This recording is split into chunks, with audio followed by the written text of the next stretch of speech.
यूसुफ के पापा ने उसको रंगीन चोगा पहनाया, भाइयों ने चोगा छीन कर उसे कुएं में जा गिराया। यूसुफ के पापा ने उसको रंगीन चोगा पहनाया, भाइयों ने चोगा छीन कर उसे कुएं में जा गिराया।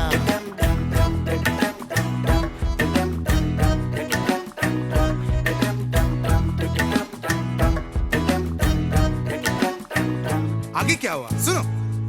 खुदा ने बचाया यूसुफ को जब मुश्किल में वो आया, ख्वाबों का पूरा होना था चाहे कोई भी रास्ते में आया।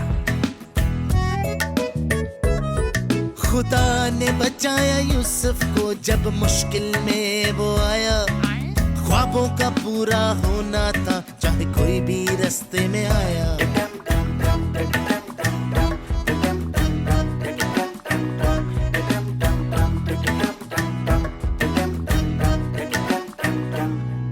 खुदा ने थामा जिसका हाथ उसे कोई गिरा न पाया। भरोसा रखो खुदा पे तुम तो हर ख्वाब पूरा हो जाएगा। खुदा ने थामा जिसका हाथ उसे कोई गिरा न पाया।